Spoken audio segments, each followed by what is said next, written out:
Welcome to Uncomfortable Growth, the podcast where we get comfortable with getting uncomfortable.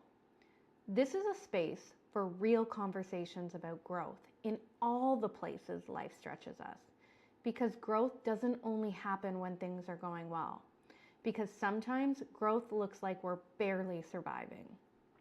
If you ever felt like growth was harder than you expected, you're in the right place. Let's get into today's conversation. So welcome. Thank you. Thank you. We're super excited. So I always ask two questions when we start a podcast. And the first question I ask is, whatever profession you're in, what is the one thing that has been the most uncomfortable thing that has happened to you in your profession, which is real estate? And how did it help you grow? And no fluff. Like, you don't want to hear like, oh, well, changing brokerages.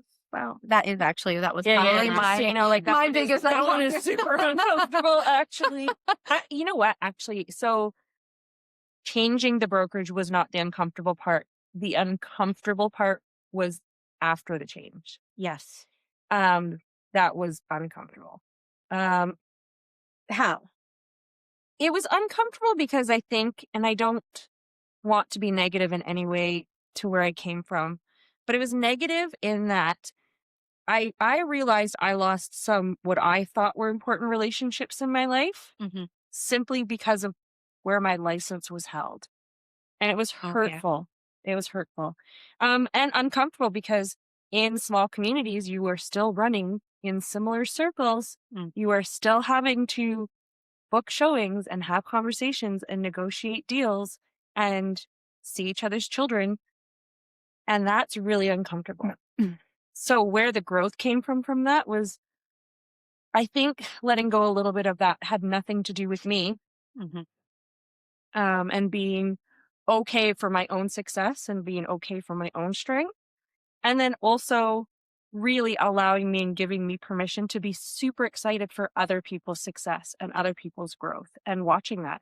So I think for me, the uncomfortable part, the aftermath of choosing to leave, I would never go back, and I don't regret my choice whatsoever. But the uncomfortable part became the loss of some relationships and navigating that. And it's funny how that uncomfortable part, I think all of us who have left brokerages and teams, we've all kind of experienced that uncomfortableness. But if we would have stayed complacent because we were worried about getting uncomfortable, the growth would have never happened. And that's what this podcast is totally about. Like, it sucks to get uncomfortable. I'm sure it was many sleepless nights. Our stories are similar. Yeah. But yeah, like it's so uncomfortable, and wondering, and the anxiety, and what are people thinking, and the assumptions that are made without the conversation. Oh, 1,000%. I think people in general storytell. And I think part of that is because we know the beginning of a story and we know the end of a story, but we don't necessarily know the middle. Our brains are actually wired to fill in the gap. That's something we've learned. And unless you're going to ask people about that gap, your brain is going to create its own version of reality, even though it might not be. So, and I think that's a thing that we all need to do better as human beings, is not being afraid to have that conversation, right? Like, wouldn't it have been easier if those relationships that were lost, maybe life would have drifted us in a different way. Maybe it would have happened anyways, but it could have been those relationships lost with love, kindness, and respect, instead of making the assumption that, you were out to steal people and you were out to do all of these things that people made assumptions, which wasn't the case at all. If that conversation could have happened, yes, it would have been uncomfortable to have that conversation, but the end result would have been so much more peaceful, kind, loving. Like, there still could be that, I don't even know what to call it, but there still could be that sense of, okay, this is okay. Yeah. And honestly, it is okay. It is okay. It is okay. And I don't know if this is just specific to our industry, because I think if I worked at Walmart, for example, and I was friends with all the cashiers at Walmart, and I loved my store manager at Walmart, and I, was happy to help the guy get the carts out of the parking lot. And then I left my job at Walmart to go work at Zehrs because it was going to pay me more money and the hours were going to be better and they were going to open my world to a whole new, you know, way of working. I don't know that the Walmart people would have been like, you're dead to us. Yeah. Yes. Well, that's so true, right? Like that opportunity, like you should be excited for the growth potential, and whether or not people agree, or maybe they're getting, everybody's chapter is different. So maybe they're getting growth where they are and they're feeling that they can excel where they are, and that's fine to stay. Mm-hmm. But in your situation, you felt that there was so much more opportunity at EXP. Yeah. And I'm a huge fan, obviously. Like the training, the resources, the marketing, the brand building, the way they support you of growing your own brand and do the things that drive you. EXP is more than just being a real estate. They truly are supporting entrepreneurs to take their real estate business wherever they want. Mm-hmm. So that lit you up and is going to excel your business. And you are an incredible agent who I respect and look up to and call for advice often. Mm-hmm. So it's like that lit you up. The people you work with should be excited for that and be willing to have that, like, wow, yeah, go crush it. And I'll see you on the other. And maybe one day they love what you're doing and want to join, or maybe they're happy where they are and you're cheering for them. And that's how it should be. Yes, absolutely. So that's you're uncomfortable, Amy. Um, I'd say I'm a woman of tradition. And I think for me, it was, similar in the sense of small town going to a cloud based company. So with that, it was, I've always loved Jen, but I think for me, it was okay. I knew I'd be fine with the jump, but it was the sense of, okay, am I going to lose business when I'm going from that tradition to the cloud base? Mm-hmm. And that quickly, I can we like stop this and go back? Can we like can we? No, this is live. We're on Instagram right now. No, I'm just kidding. Okay. So I'm glad you can clip that out. But so I think for me, the challenge, okay, sorry. That's okay. Not the challenge, but okay, this is the uncomfortable. Yes. What is the one thing that made you super uncomfortable that you still did, but has really made you grow? Okay. So, all right. So, super uncomfortable for me. I am a woman that is of tradition. And I think for me, it was going from what I knew. Mm-hmm. And I only was at one brokerage before EXP. So going from a traditional small town brokerage to EXP cloud based was a bit nerve wracking. But that quickly changed when I picked up the phone, because I am a phone person, and called to make sure there was that support right away. I'm sure they thought I was a little crazy, but right away I felt at home. Mm-hmm. And Natty Habib had made me feel that way. So she was a managing broker at that time. And I thought, okay, I was only uncomfortable for a short while. Yeah. But I felt good on the move. Well, the support system, that's one thing. And I'm going to go back to your uncomfortable moment. But while we're on the topic of having the right support, cloud-based brokerage, super nerve-wracking. The support that I have with EXP, like we have 5 broker records that are accessible to us. At One broker record. or 5 managing broker records. So 1 broker of record and then 5 managing broker, but we have access to them 24 hours a day, 7 days a week. Like I've worked at other brokerages where I needed to get a hold of a broker or a managing broker or the broker of record because I had a question, and it would be 2 days before I get a response. Mm-hmm. We have it instantly. EXP World is my favorite tool. It's funny, I was actually just talking to an agent that she's been with EXP for about 6 months and she'd never used EXP World. And I was like, oh my God, it's my favorite. I'm in there every day when I'm trying to figure out my icon, when I'm trying to figure out my transaction. If I'm writing an offer correctly, I go in there and I ask, and there's always somebody available. There's more support, I find, Mhm. now than what I ever had when I was working at a traditional, and my brokerage, that's not a slam against my brokerage. They had amazing things as well. However, the accessibility to people within EXP, people like, oh, there's nobody there. There's no brick and mortar. How do you get help? I have more help now than what I have ever had in real estate. Yeah. Hands down. Yes. Couldn't agree more. I think we're we're so fortunate, and we really do have something that other people are not offering. Mhm. And we don't even just have like our managing brokers. Honestly, they are superstars in our daily business. We're so blessed by them. They're friendly, they're knowledgeable, they're experienced, they are by the book, and they're there to help us no matter what. But we have, on top of those amazing superstars, we have other agents. Oh, yeah. We have other agents who are so open and willing to help guide and see us succeed. Mhm. Like that is massive. It's probably the missing piece that I think most realtors are missing in their day-to-day life, Well, this is is not a having prime that network. this is a prime example. Yeah. You guys are in Drayton.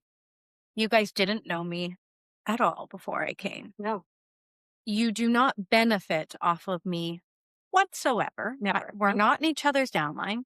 Yet I know, hands down, I could call either one of you if I was struggling or if I needed advice, and you both would pick up the phone always and help me, which is incredible in our industry. In any entrepreneur industry, in any sales industry, it's always competitive. And EXP breaks that cycle. It truly is collaboration over competition. Everyone wants to see you be successful. Yeah, everybody does. It like when you guys are winning, I'm like, yes. When I'm winning, you guys are like, yeah. You guys like my grand opening. Mhm. Agents came from all over. Like it's just so refreshing. I am obsessed. Yeah. Obsessed. I think too, just back to that support piece, Mm-hmm. we have support for every bit of tech Yes. that we're offered. We have so much transaction support. I will say the Sky Slope heroes, the transaction specialists, are it's a hard job. It's probably really a thankless job, but it really does, number one, hold us accountable, which is important for our clients, because when it comes down to contracts, it is our job to have them perfect. So number one, holds a higher level for our clients. But number two, it really does. If you don't want to keep fixing your Sky Slope file, you're going to get better. Yeah. You're going to get better at paperwork. You're going to get better at crossing your T's and dotting your I's. It is going to make you a better agent in general. And just having the security that somebody is reviewing all of your stuff, right? Mhm. And really making sure that if you were to be audited as a realtor, that you are protected completely and that all of your paperwork is done correctly. Like it's just this today isn't about like rah EXP, but it really is EXP University. We have Canva Pro free to do all of our marketing. We can call anybody. The other day, we have a new agent onboarding, and we were at EXP Rally and we were creating her signs before everything. Andrew was sitting right there. I went over to him, sat down with him for 5 minutes. He went through, made sure her signs were compliant, and they're off getting printed instantly. It wasn't, I could send it to them. I could go into, like, it's just unbelievable. Okay, sorry, coming back to you. Yeah. So it made you uncomfortable because of the cloud base. It wasn't a traditional brokerage. Was it more so the uncomfortableness of not knowing how to navigate it, or what other people in the community would think, or what I'd was it? say a combination of both, but more so how I was going to handle, because I say I'm not tech savvy, but there's always going to be someone that's better than you and someone who wishes they were in your position. So I would say for me, it was just a bit overwhelming of, okay, making sure I had everything under control, Mhm. like with the tech side of things. And now being with EXP for how long? 2.5 years, Okay. 3.5 years. It goes fast when you're having fun, eh? Yeah. So 3.5 years. It does fly by. Yes. And if you had to comment on the tech side, as somebody who isn't tech savvy, would you find it was overwhelming? Like, would you say it's fairly? Yes, it keeps you in the green. Yeah, definitely. So now, taking that leap, how has doing that leap helped you grow to one of your biggest successes? Yes. Yeah. No, last year was a record-breaking year, and I feel like this year may even break that record as well. So, I feel like, yes, you have to, in order to grow, you have to get uncomfortable, as you've said both many of times. But I think you have to go through that fear and really I just think push. if you don't get uncomfortable, you're not going to grow. Yeah. Right? Like I've said this on multiple podcasts because I asked this question, but if you think of everything in life, working out, your muscles are growing, it's painful. When kids are growing, the babies, they get stretch marks, their bones hurt. Everything that requires growth is uncomfortable at some point. Like it's just the way of life. And it's just like sometimes you have to take that step back and be like, oh, I don't want to do that. What will they think? How will this happen? Oh, who am I going to upset? But then if you don't take that leap, I wouldn't be sitting here with you guys. And I never actually even introduced you guys. Oh, yeah. So let me introduce you guys. This is Jen and this is Amy from the Renew team. They are top real estate agents and run a real estate team. Would I say I'm explaining that right? In Drayton. Yeah. Jen has been in real estate for how many years? 18 plus years. Amy, you've been in real estate 15 for plus. 15 plus years. So I would say you guys are legends in the industry. As somebody who's only been in it for 4 years, seeing what you guys have done, seeing the team that you've built, even the reputation I listed in List-A-Wall, everybody knew who you guys were. Your signs, you guys are definitely doing it authentically, honestly, and kind. I've seen you work with clients, and the way you work with clients is just something that is so respected. You definitely both have a sense in the industry that I think can rub off on so many agents, new, old, just maybe even thinking about getting into it. And to be able to have that support as somebody who doesn't really benefit from it just shows both of your characters. So Thank you. thanks for coming on. No, When thank you. when I said to you, I want to record a podcast when you guys come up, you're like, yeah. Sure. So, okay, so let's get into it. Let's talk a little bit about like the good, the bad, the ugly of being a real estate agent / business owner. Yeah. And, like, it's not just like, oh, I sell homes. It's actually a business you're running. Yeah, that is, I think most people who get into real estate in general, that is what they are just so not prepared for. Like, they're not prepared for, you need an HST number. They are not prepared for, you need some sort of system to track your receipts and expenses. They are not prepared for the marketing side of our business that's required. They are not prepared for dealing with the social media part that really is kind of just become a bit of an industry standard. Yeah. And real estate school is great, but it is like theory.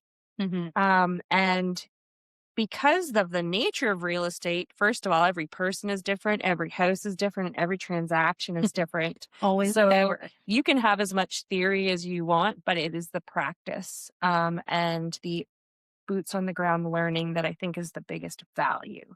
Yeah. And I think most people are not prepared for that. Yeah.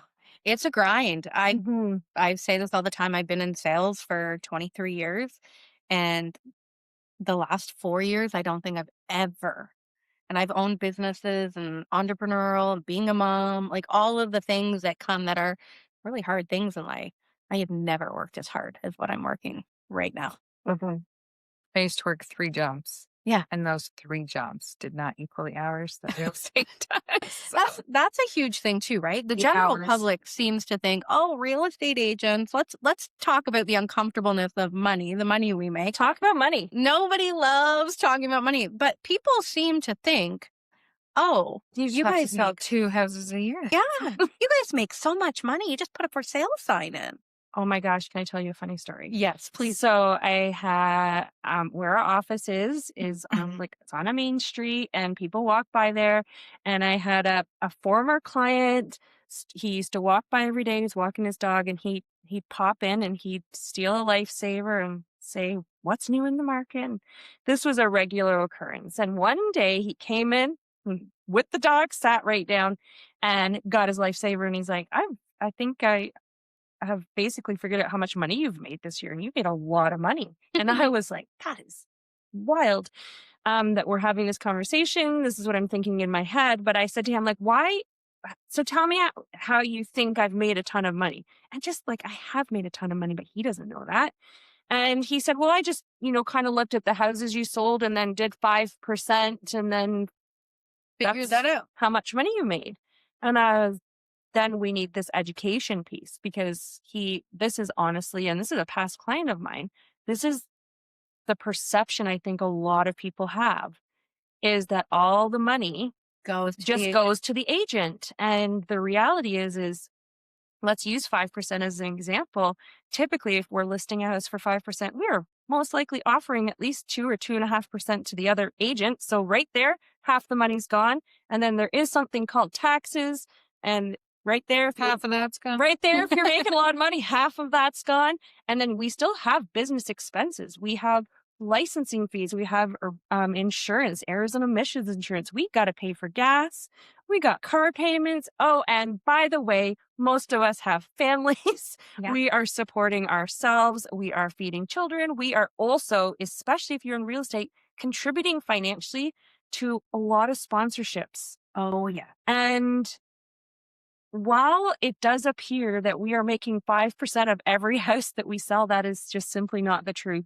And I had to laugh with this gentleman and just say, like, that's so cute that you think I'm making that much money. But, when I've sold my chicken quota, which was his story, I said, we'll almost be even. Well, it's so true because I actually do this in every listing consult. Every listing consult, I sit down and I go through the breakdown because you named a few things, but you forgot a few things too. There's so many. Let's talk about everything you put in. Like on average, once you pay, if you're hiring a good agent, professional photography, drone, floor plans, virtual tour, Staging, cleaning, windows, then decluttering, prepping. Then we have to do all of our marketing, mail campaigns, social media boosts, door knocking, all of that. Like every listing I list, Open houses. everything, you're probably looking at $8,000 to $10,000 per listing. Plus, we have to give our brokerage fees. Yep. Every brokerage is different, but they take a good chunk. Then we have to give half to the buying agent. Then we have to take off our taxes. Then we pay back our $8,000 to $10,000 we put into every listing. And guess what? If that doesn't sell, we're out that $8,000 to $10,000. No guarantees. Some homes are harder to sell. Some are easier to sell. So it's just like, no, we don't walk away with even, let's just say, half of that commission. We really walk away with maybe 1% by the time you are done. Yeah. And the amount of hours and time and having to answer your phone and people not understanding that if your cat dies and you don't answer your phone, not that I'm sensitive right now, and you don't answer your phone, they can't understand why, it took you that long to call back. Yeah. You always have to be on. It's, it doesn't matter what you're going through. And that doesn't even come close to the amount. People who make good money work very hard. People who, if you want a minimum wage job, you can still work very hard and get minimum wage as well. But you are not going to be working 24 hours a day, 7 days a week. No. And setting those boundaries is difficult too, because people don't understand those boundaries. And then it can have people choose not to work with you. I truly feel that real estate, being a realtor, you are paid by how often you answer your phone. If you don't answer your phone, you are losing a deal. I say it's a healthy obsession. Yeah. Super healthy. Very healthy. You guys are catching me really on a bad day on healthy obsessions. My husband, he'll joke and he'll say your paycheck is ringing. Yeah. It's true. If we don't answer our phone, we don't get paid. Yeah. And there's days you just don't want to, Yep. but you have to, especially when you guys are running a team. You guys have an office. Same thing here. Like, it costs us money to have this office, to have accessibility for agents, to put, projectors and screens and all of the tools and the printers and all of the things that we have for the agent to run their business as successfully as possible. It costs out of our pocket. Yeah. So all of those things come into play, and it's, yes, we work our butts off, and yes, we do get paid very well, but it's not the perception, and so many people don't want to talk about it. So, Yeah. like, it's not just, hey, I make. No, and there is, I mean, I have I'm incorporated. I have a prec, and Mhm. so that is another set of books. That is another accounting bill. That is a bookkeeping bill, Yeah. and it does. I mean, it does. Of course, the more you're making, the more things are getting complicated. The more you're spending, the more things are increasing. Like there is, different stages of your career where you're ramping up and ramping down. Mhm. But it's one of those things that when you get into real estate, nobody is talking to you about Yeah. the financial side of it. And hey, when you are making good money, how do you manage that? And what do you do with that? And what are some smart strategies and some not so smart strategies? What are the hidden pitfalls to avoid? And those those resources are out there, but you might have to go digging for them depending on where you're working. So here's a question. Yeah. Part-time agents. Let's talk Let's talk part-time about agent. it. I We've know. never done it part-time. Yeah, like, I know, I remember when I first got into real estate, it was like I was traveling and I was constantly gone, constantly. I was traveling all over Canada teaching people how to sell. That was my job before I got into real estate. And I said to myself, I'm missing my kids. I'm missing seeing them grow up. I want to do a job, and I'm going to kind of take a step back. I'm going to slow down a bit. I'm going to really take a breath. I'm going to sell, one house a month, 12 a year, and I'm going to actually have time for my family. And yeah, really, like, not retire, but really take a breath. Not be part time. I'll be all in, but I'm really going to slow down. And then I got into it. Mhm. And I realized whether I'm selling one home or I'm selling 50 homes, it is the exact same amount of work because I have to build, because I came from the spa industry as well. I was known as the beauty girl, ditzy blonde beauty girl. Like, I needed to be taken seriously in this industry. I needed to create a marketing campaign. I had to show clients that I could market their properties, that I was good, that I was going to be different, that I had the knowledge and the background. So being able to build that to get people to actually work with you, it didn't matter if it was 1 or 20. If you're only going to do one, I personally think it is so hard with the fees and the cost it is to be an agent, Mhm. your licensing, your RICO, your board fees, like your marketing, your branding. Like, it costs a lot to be an agent. Yeah. To only sell 2, which is so unrealistic, 6 houses a year, it's not worth it. No, it's really not. If you're only going to sell a couple of houses a year. Do it I as a mean, hobby. the thing is, I just don't think real estate is a hobby. No. And I think the stakes are too high for buyers and sellers Mhm. to have somebody represent you who isn't keeping up on industry standards, who isn't following market trends, who isn't in the weeds, so to speak, to be the one guiding and counseling you on the biggest investments in your life. And that's the other thing is, like, when you look at sitting down with a client and they need your help, right? They want your dedication.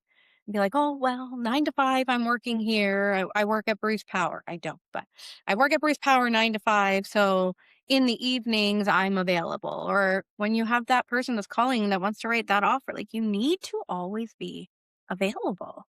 So how is that as somebody who's hiring the agent? It's like that part-time agent, or you hire a family friend because she just got into it, but she's still working because she's not afraid to get uncomfortable and take the leap because how do I go without that paycheck? Right? That's why most agents, It's the tension. the tension of not having that paycheck. I've got to build something for 3 to 5 months. Mhm. The work you put in today or tomorrow pays off actually 3 months down the road. Yeah. So it's really scary and super uncomfortable to jump into real estate. And I couldn't imagine if I jumped into it at 19. Like it would have been hard, Mhm. but it would have been doable. You have anything to say on this? Part-time agents? I think, well, my kids always remind me, Mom, your Google is set for 24/7, and I'm okay with that. Yeah. I just think that you can't, if you want to, and everyone's success level is different. Yeah. I just think it's not fair to your clients. Like, hey, I'm on my 5 or 8 hour shift and I can't attend to you. Like, if Mhm. an offer comes in, we have to deal with it. We Mhm. can't just wait till our lunch break or something like that. Yeah. We have to deal with it. So I just think that part-time is not an option for our teams. Like, you need to be full-time at it.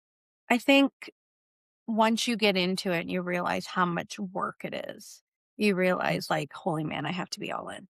Because I thought like, oh yeah, you know what? I'm gonna. It was never part time for me, but it was still like it's gonna be easy. It's gonna be, Mm. I'm gonna have to work, but I can have dinner with my kids every night. Well, sometimes you don't get to have dinner with your kids, but you have to build something. You have to build that, like you have to market and you have to show your value, because again, there's deals that you do make really good money. And if I'm paying for a service that I'm going to pay somebody, even just say if I'm paying somebody $10,000 for a service, I expect a $10,000 service, Level of service, yeah. right? Like it's just like, well, you don't just actually get to come and put a for sale sign and take pictures with your phone and do a quick write up that you popped into AI that had no thought into it at all. Those agents probably aren't even using AI. If they're Probably. taking cell phone pictures, Yeah. they're not using AI. And it's just like, it just is such a disservice, I find. Now, I do get like, as you're starting out, there is different levels and it is scary. I actually have an agent that works with me very closely and she does have another job as well. But she is 100% committed on her off time as well. There's a lot of hours in the day where if you come in and you say, hey, I'm only can work these hours, I don't think you're going to make it in real estate. No, I have a famous one-liner. I always say, I work when you don't. Because Mhm. people do ask me regular, like, so what are your hours? Like, is it, can we go see a house in the evening? And I'm like, yes, please, because if you do not have a job, then you do not qualify for financing, and then we do not need to be looking at houses. Yeah. And so we do have this weird schedule. Yeah. Where we are really when everyone says I'm getting into real estate to make my own schedule, baloney. You are literally working around everyone else's schedule. You're working around other sellers' schedules. You're working around your clients' schedules. You're working around your kids' schedules. Yeah. You are working around everyone else's schedule except for your own. I do think there's strategies to manage your schedule well. Yeah. But I do think the concept of you're setting the schedule, and so therefore you're in charge of your hours, is not possible, and also be delivering a high level of service to your clients. Yeah. And at the end of the day, if you are not providing that service, to your point, if you're paying for a $10,000 service, you expect $10,000 service, not $5,000 service. And that's the thing is in sales, everybody remembers the bad. Yes. People don't talk about the good. They'll say, "Oh, I had a great realtor. You should call her. You should try her." That's it. But if you have a bad real estate agent, everybody knows. Yeah. So, like your referrals and your client retention is so important. Making sure that client, otherwise you're not going to grow. Mhm. And then they tell 10 people, "Don't hire them." You guys have heard me complain about certain situations where it's like, don't do this or this situation. And it does create a sense of, I would say judgment, but like a bad taste in your mouth that you're not going to call that agent to interview them because, oh, Sally said it was an awful experience. Oh, yeah. You got to stay out of the coffee shop talk. Yeah. especially in small, like we are all working in very small communities. Yeah. And we maybe don't know everyone, but somebody knows somebody Who knows somebody? who knows somebody. And if we only want our clients having great Great. service and great experiences. We don't control every aspect of an experience. I mean, we can't control when people are late or what offer they bring or when they don't bring an offer. Yeah. Things like that. But for the most part, we want our clients to have great experiences. And if we have to work extra hard for that, then we'll work extra hard for that. None of us, especially, we are not afraid to pull up our sleeves, get in the trenches, and do what needs to get done. Yeah. And And that have has that flexibility too. Oh, Yes. you were going to be at 5, but now we're going to 6:30. No problem. We never have clients without. Yeah. It is a service-based industry. Yeah. You know? 100%. Yeah. It's so rewarding. Like seeing somebody get the home that they want is like the best feeling. Or being able to call and say like, hey, you got it. Like it's the best feeling, and to be able to help them through their biggest decisions. Mhm. There's a lot of emotion in it, right? Like we're dealing yeah. with estates and divorce, and we're dealing with families and first time home buyers and mom and dads wanting to protect their kids and them having like there's so many different emotions in real estate. It's like all the time. And to Mhm. get to ride that with somebody is amazing, that they trust you enough to be available for them too. Like it's just, Yeah. there's days. Sometimes the ride's not great. Like Amy just had a ride. She was on the ride. She was with this client 100% on the ride. Right. And the ride was sad. Oh yeah. And the ride Yeah. was sad. I can get crying over some situations, but that client still was very grateful for me and Yes. still gave me a gift, and it didn't go the route they wanted to, but that was beyond my control. And I was, driving when I received that call, and they wanted me like yesterday, and I jumped as quickly as I could. And that though, like the ride was sad, but the fact that they cared about you enough, like that ride, like I'm all about human connection, and I'm all about kindness, and all about, I really believe we're put on this planet to help people. For sure. Good or bad, we are Mhm. here. And if we don't help each other, what type of world are we living in? Yeah. And the fact that you get to help, whether it ended in the right result, you are still compassionate enough to be there, to cry with your clients, to fight for your clients, to be frustrated for your client. Like it's, there's days where it's like, but there's days where it's like, wow, like I get to do this with them. And I feel like 99% of my clients I walk away with, and they genuinely become friends. Yes, we're busy and life happens and you're not seeing them like you did, but you Yep. still genuinely care about how they're doing in life. And it is really a privilege to do this job. Yeah, It is a really privilege to be invited into someone's home, to have them be, here's my dream. Yeah. And then for us to help them however we can achieve that. Yeah. There's a lot of people that don't get to have that experience in their job, Yeah. and we are rewarded for that, in not just financially, but in our hearts and in our spirits. And that gives us energy for the next one, right? Yeah. Absolutely. Absolutely. And we're community based, right? So I always say to my kids, you take care of the community, they will always take care of you. Yeah. So I like that. I like that a lot. Mm-hmm. The community is like, we're support your community, support local, give back, help people. Like Yeah. I always say to my kids, always be kind. You never know what like every day from the day they've left since kindergarten, they leave my car and I say, have a great day, but always be kind. Remember, somebody else could be struggling with something you don't understand every single day. Because I truly believe if you are a kind person, you might not be a millionaire, but you will be okay in life. Mm-hmm. You will always be okay in life if you choose kindness first. Listen, money doesn't always bring happiness, No, it doesn't. and we are in a world right now where people are quick to judge, Oh, yeah. and fill in that gap. Remember that? Yeah. Renee, Brene Brown. Rodriguez. Renee Oh. Rodriguez. He explains it just so well. He's like, that middle part of the story that we don't think to ask about, Mhm. that we assume. Yeah. He calls it the ass gap Yeah. because it will make an ass out of you, Right. you know? And I think a lot of people spend a lot of time in that gap. And honestly, it kind of makes them an ass. Yeah. Well, it's funny because Brene Brown, Mm-hmm. she talks about being vulnerable about that gap. Yeah. And sometimes asking those questions is releasing vulnerability to be like, hey, this is what I'm thinking, this is what I'm doing. And it's uncomfortable to be vulnerable. It's uncomfortable to fill in that gap. But having those conversations is just, it's always going to bring you ahead of the game. It's always Oh, going to calm everything down and help you propel forward. And Like being genuine. being genuine.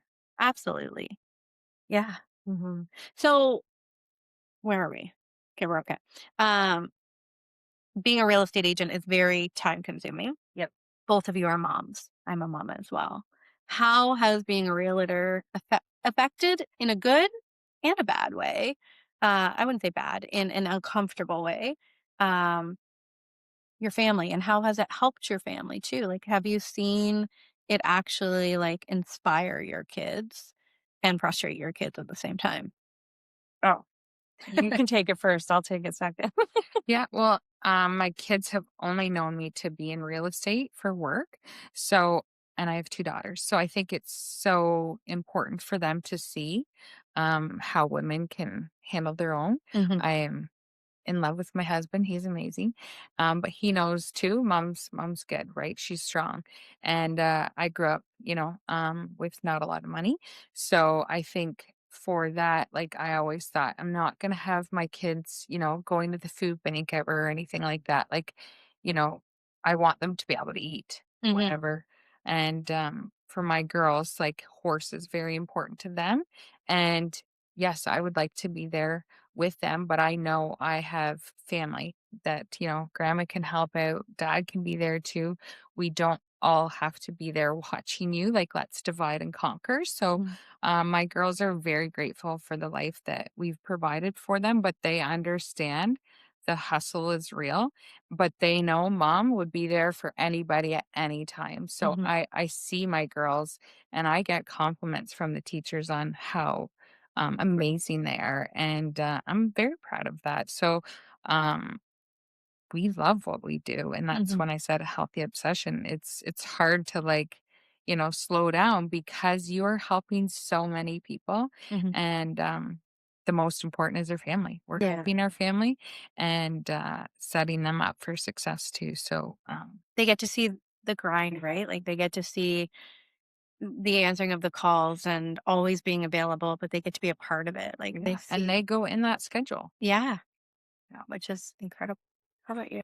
I would say that, and especially for any woman or man who is raising little children in this career, number one, it does get easier as they get older, more independent. And this career is really tough on marriages. Oh, Like yeah. the divorce rate with realtors is really skyrocketed. So we really want to stay married to our men, and we appreciate them so much for supporting us in our dreams. But it's difficult. It is Mhm. the demands on our time and the unpredictability of our schedule sometimes Yeah. can be a challenge. Um, in terms of my kids, none of my children, I don't think, are going to be realtors. Um, What? Why? I know it's crazy, but they also have both parents who were running their own businesses. So very entrepreneurial, Mhm. spirited. I would say our kids have really learned a great lesson on money management, Mhm. hard work, saving. Yeah. And so those I think are really valuable lessons for children. Yeah, for sure. And also they have seen, really the more you put in, the more you can get out, Mhm. right? And I think our kids have learned a lot um about the value of real estate and how that can impact not just your today and how you're living comfortably in your nice new house with your pretty things, but also the financial wealth that it can create. Yeah. Um, we have financial security Mhm. partially because of how hard mom and dad work, Yeah. and because we are a service-based industry, there will always be a need. There's always going to be people buying and selling houses, no matter what the market is, no matter what the interest rate is, no matter what the weather is, no matter who the prime minister is or the president of the United States. Like, this is a service that is never going to be gone. Yeah. And it's been a tough journey, honestly. It's hard work, but if you love it, which I do, You can tell. it makes it that much nicer. Amazing. And I think, honestly, both of our kids, because I know obviously the girls, I think our children know that we have a passion for this. Yeah. Like, we do love what we do. Yeah. And I think it's important for our kids also to see, like, hey, go after your dreams. What is your passion? Mm-hmm. And even if it's going to be hard, it's probably going to pay off. I think if you are obsessed with anything, no matter what it is, if there's something that lights you up, there is a way you can turn it into a business. Yes. It Yes. doesn't matter. I say that to my boys. I'm actually, my 16-year-old, he's right now like, oh, I got to figure out what I'm doing for university. And I'm like, I didn't go to university. I went to college, and it took me a couple times, and I went back to school 3 times. And I'm just like, buddy, whatever it is that lights you up, we are so caught in a world where the status quo is you go to school, you study, you do this, you go to work, you do a job, you get paid, you go home, you pay your mortgage, you do your bills, and you move on. But I just think there's so much more to life than that. And I think my big takeaway with my kids is I want them to see that if you work hard and you love something and you obsess over something and it lights you up, you can think outside of the box on a way that whatever it is that's lighting you up can help other people, and you can turn that into a business. For sure. No matter what it is. It can be coaching, it can be the spa, it can be a gamer, it can be somebody who creates coding and systems and an accountant. It doesn't matter what it is. There's always a way, but as long as you do something that truly makes you happy, and that can change. And that's the thing. And it will change. It's okay to The change. path is never straight. Yeah. Like, if you stay in something that's stagnant or something that isn't lighting you up anymore, then you aren't going to be able to help somebody else. You're not going to be happy to get out of bed every day. You're not going to be able to do the things that is like, wow, I have purpose. I'm helping, I'm changing. It's with EXP, like, I love being a real estate agent. I love helping people, but I love helping other agents. Like, it lights me up when I see another agent grab that deal or sell their first home or write their first offer, and I know I helped them get there. I had an agent the other day, she was jumping on one of our mastermind calls, and she said, literally, I have been a real estate agent for 4 years, and I have worked in this brokerage and worked with these agents, and I don't feel like I've learned as much from them in 4 years as I did from one call with you, Jenn. Wow. Yeah. And I was just like, that was like, yeah, it was amazing. And I don't make money off of her. I don't like, but there's a system, and my plan is, you know what, I'm always going to sell real estate, but I can help other agents do it. And that's what drew me to EXP, because EXP, we're going to go into now we're coming full circle, but EXP pays me to help other agents, and the agents don't have to pay me. Correct. Like, let's talk about that. We're going to go full circle for 1 second. We'll finish with, because everybody thinks EXP is a pyramid. Yeah. Everybody thinks EXP is a pyramid. Is. There's always someone at the top. Doesn't matter if it's a real estate company or a Coca-Cola company or a Walmart company. They're all pyramids. There's always a point at the top, and there's always people at the bottom. So the thing with EXP is our triangle's real tiny. Yeah, and I don't actually see it as a pyramid if I look at brokerages. If I look at brokerages that I've worked for in the past, when I work at, we'll call it ABC Realty, so I'm not picking on anyone, but let's say I work at ABC Realty, that brokerage, I go in and I work there, I have to give that brokerage money. Yes, you do. I have to give them a lot of money, actually, to be a part of it. And the only difference is is that brokerage, that broker owner is the one that is making that money. Normally they're not selling real estate and they need to make money themselves, not slamming it. However, with EXP, they're taking that money that everybody has to give to EXP. Yes, we all have to pay and they're taking half of that. Okay, so, hey, we have to give 16,000. Let's know our split is 80-20 until we give 16,000.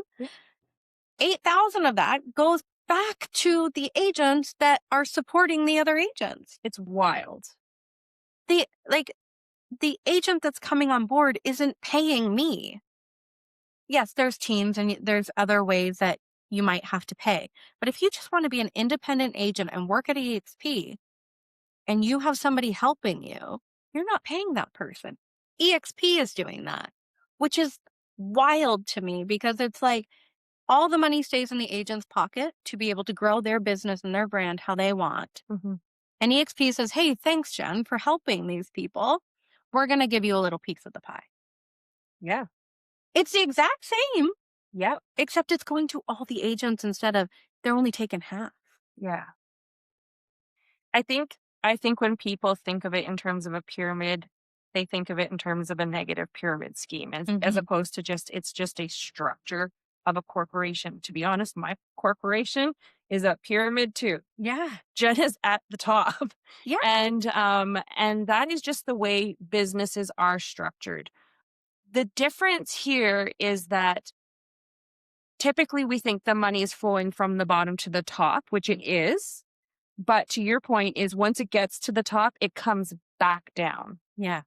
And there is no other brokerage that I know that's really doing that at the level that EXP is. Yeah. And if we're out there and we're working our butts off and we're selling a lot of houses and we're helping other agents and we have amazing supports and our company is paying us, and this is a no-brainer.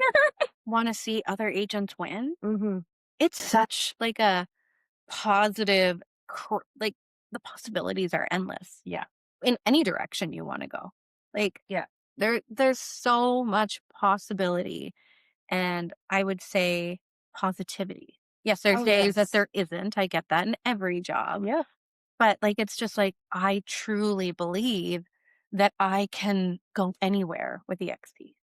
And I've never felt that with any company I've worked for. Mm-hmm. Being in sales, traveling, doing all of the things, being in the spa industry, being in the fitness industry, all of those things, I always felt like, okay, there's no next level. There's a ceiling everywhere. There's a ceiling everywhere. Yeah. Or it just didn't seem reachable. Maybe the ceiling wasn't there. Maybe my mindset has shifted with age and the belief patterns are different too. But I just didn't see it the way I see it with this company. And I think the positivity, the collaboration, the kindness, even the managing, I could call anyone, the top producing agent to somebody who joined tomorrow, and they're all going to help.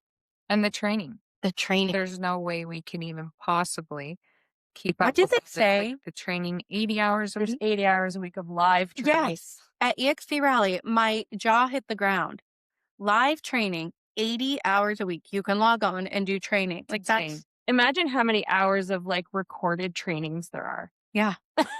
Like if we're pumping out University. 60 to 80 hours a week of live and you know that probably most of that is probably being recorded, like how much is in the archives? How much great information is accessible to us in EXP World at the tip of our fingers, in our living room, anytime, anywhere. It's honestly, it would be like drinking from a fire hose.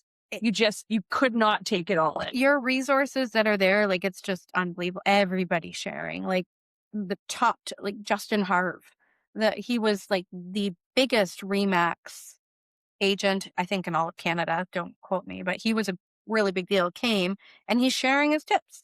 Yep.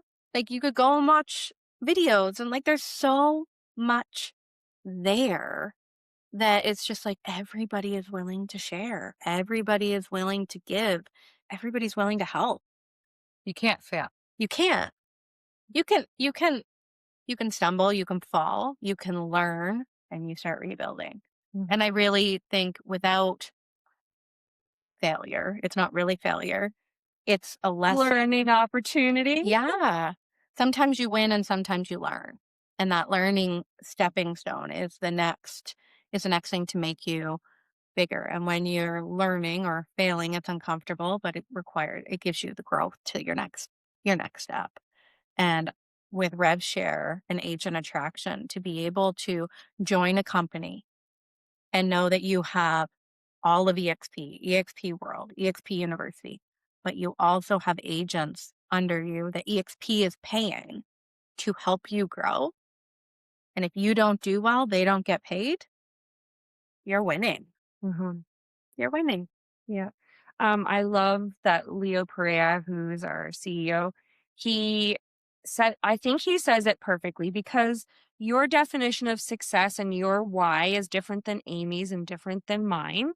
But this company that we are owners of, this company allows us to fulfill our dream, no matter how big or small it might be, Yes. is that we offer the ability, the tools, and the support for everyone to achieve their dream.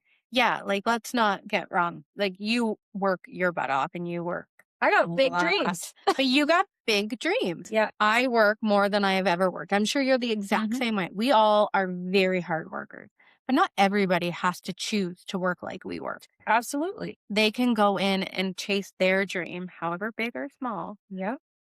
but all of the tools, all of the reasons, and it's all for free just because you're part of it. Like, Yeah. here you go. Take some time and There's study. nothing we don't have. There We can isn't. help you with your taxes if you want.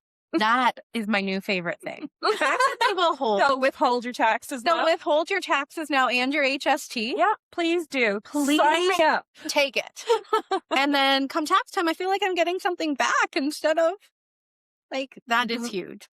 The fact that we get paid within 24 hours, huge. Like, I had a lawyer call me last week and was like, with Canada Post, what am I supposed to do with this? I'm like, well, send it via Purelator or something. I was like, well, that could take longer. Like, do you want me to just drop it off at your office? I'm like, no, I've already been paid on it. He's like, what? I haven't sent in the check yet. And I was like, no, EXP pays you before, as long as the lawyer confirms that the deal is closed, you get paid. Thank you. No, literally no other brokerage. No other brokerage. Like, that was jaw dropping for me. I waited months to get paid before. Yeah. Yeah. Yep. Yeah. Or the awkward when you got to go in and pick up the paycheck because we're still working in the Stone Ages. Yeah. Yeah. That was, Fun. Yeah. Yeah. Was it? Yeah, no, No. we could sit here forever and talk about how great EXP is. I just wanted to get you guys on as experienced agents, the uncomfortableness of being a realtor, the good, the bad, the ugly. We could probably talk. I'm going to have you guys back on. We could have 12 million podcasts just Yeah. Yes. But I think we should have you guys back on, and this was just kind of like let's sit down, let's talk, let's figure it out, let's do it. But we'll have you guys back on and we'll have a little bit more of a plan or a structure, or maybe we could call out to the audience and say, what questions would you like answered? Oh, And we got to get our mic on sooner because we already had a session before. Yeah, I know. I'm sitting around the conference. Once the door, get the mic on. Yeah, exactly. We said that. We should have been mic'd up an hour ago. the whole time. Yeah. Well, there's some things we have to keep confidential. They only get that information if they join us. Yeah, you got to come sit with us at the table Yeah. for that talk. Exactly. And honestly, there's so much room at the table. Yeah. I think people will think it's not for them because we're not for them, or that there's already enough of them, or there's too many of them. And I think that's the biggest load of BS. The pie, the real estate pie is like beyond Costco size. Like, there is so much to be had and so much to be shared. And honestly, there is nothing better than sharing it with your friends. Yeah, absolutely. No. Well, thank you. Thank you. Thank you for coming. We'll have you guys again. We love it. Thank you for spending this time with us. If anything from today's conversation stayed with you, let it. You don't need to have everything figured out right now. Growth isn't always loud. Sometimes it's quiet, and sometimes it's simply just choosing to keep going. Wherever you are in your journey, whether things feel heavy or hopeful, or somewhere in between, you're not behind and you're definitely not alone. Take what you need from this conversation, leave the rest, and trust that everything will be okay. Until next time, be gentle with yourself. I am Jenn Lamont, and this is Uncomfortable Growth.